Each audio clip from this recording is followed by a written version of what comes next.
Hey, peace, y'all. It's Mumtahana at Beyond Clouds, and I want to invite you to something.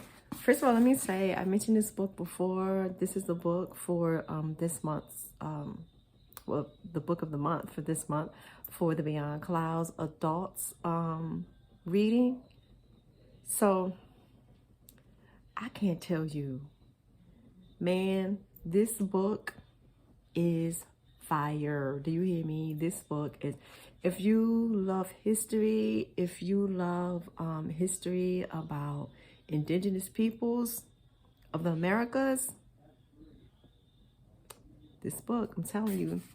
So I believe I uploaded it already to YouTube. I read the introduction, tried to read the introduction of this book to try to get people on board to actually get the book and read along with us. We're going to have a Zoom meeting about it on November 12th. Hit me up if you want to be involved so I can send you the link. But this book is too darn good to wait until November 12th. So what I'm going to do, again, to have discussion, and also for people who don't want to buy the book, can't buy the book, or, download it from Audible or something like that. What I'm going to do is have Clubhouse meetings, Clubhouse room meetings to read from the book. Now, I don't know if I'm going to read the entire book because that's a lot. And like the rest of y'all, I'm super busy. But I do think there are some really, oh man, it's such good information. It would warrant me reading the whole book, or you preferably reading the whole book. But God, it's just, I can't express enough. This book is so crazy. So first of all, regretfully, there are a lot of things that I just never even pondered with the whole slave trade. Usually, which is one of the points of this book, usually when we talk about the slave trade and things, we talk about the transatlantic slave trade from enslaved and captured people from Africa, the African continent. And then growing up in the Black American community, I've heard so many times, oddly enough, ironically enough, people make the statement that, like, yeah, the Indians couldn't hack it. They kept down and everything, so they had to come and get us. Sort of like a weird sort of pride thing. It's the weirdest thing. But to say like, yeah, they were too weak, so they had to come and get us because we strong. Like, but you were captured, so I don't know. It's like everybody was weak. But if we're going to talk about strength versus weakness, right? But I never really gave it much like pondering of exactly what happened. And I've watched gazillions, of documentaries and have read articles and books and things like that. But none of it has gone into depth like it does here. And so it talks about Native peoples being, Indians, the whole slave trade with that. But what I find, even in like academically, when it talks about colonization as such, it vastly talks about like, upwards of 90% of Native Americans dying off because of the more nasty European diseases and things like that. And, being tricked with, smallpox blankets and all that kind of thing. But there was a humongous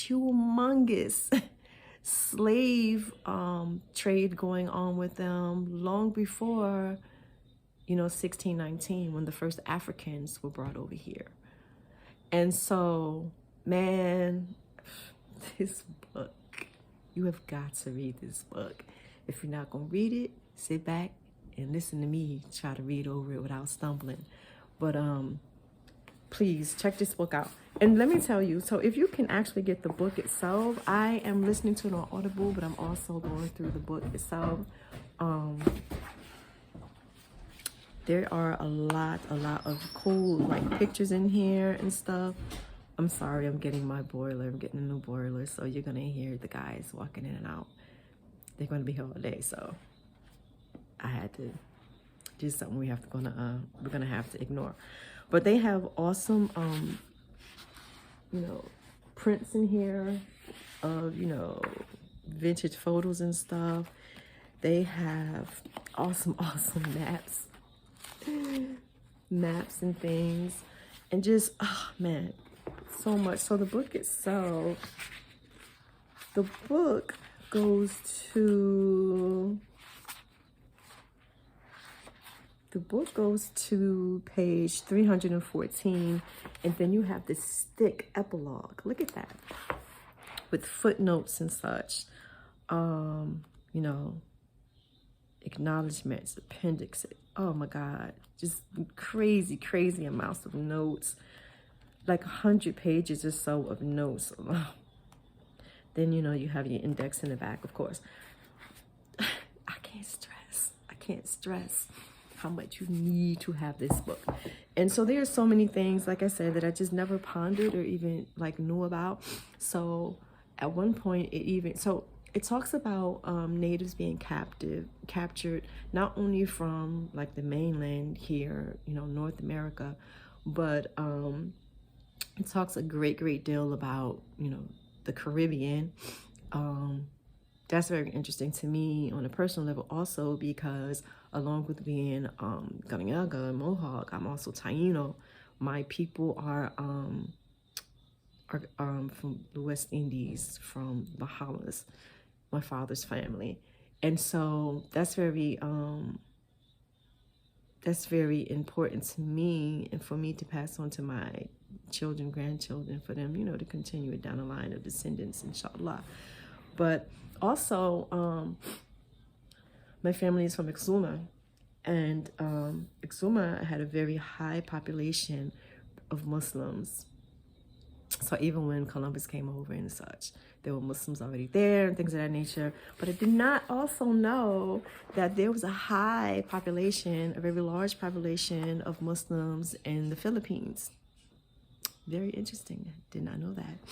And so let me read this short passage to you that I had a minute ago and I let it go. It's in the 5th chapter. So it says, actually I'm going to read that whole paragraph. So this is when they're talking about captives in the Filipinos, and so it says the last major area of enslavement, and perhaps the largest, was in the Philippines, where Europeans had stumbled on a dazzling world of slaves. Some were captured in wars that different villages waged against each other, wrote Guido de Lebazares, 7 years after the Spanish had first settled in the Philippines. Some were slaves from birth, and their origin is not known because their fathers, grandfathers, and ancestors were also slaves. And others became enslaved on account of minor transgressions regarding some of their rites and ceremonies, or for not coming quickly enough at the summons of a chief or some other such thing. Traffickers also targeted the Muslim-dominated islands in the southern part of the archipelago, such as, excuse my pronunciations of these. Hold on one sec.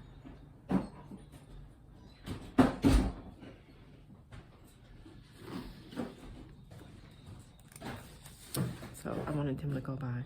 So traffickers also targeted the Muslim-dominated islands in the southern part of the archipelago, such as Mindanao and Jolo, or the dark-skinned Negritos or Negrios, equivalent to sub-Saharan Africans in the eyes of many slavers, who inhabited the islands of Negros, Panay, and Cebu. A variety of slaves were offered in the markets of Manila, and many were transported across the Pacific on the Spanish galleons bound for Mexico and delivered to their owners there. I'm telling you, this just, I want to keep reading, but I'm not going to. Please get the book. Please join us in our reading of it. Please join us on Clubhouse. I believe I'm going to do it tomorrow night, Friday, November 21st. Friday, November 21st, 2022 at 6 p.m. Catch me there. I'm there as Mumta, I believe. M for Mary, U, M for Mary, T for Tom, A-H. So check us out. Check me out. Come through. Spread the word. Let's do this. Peace.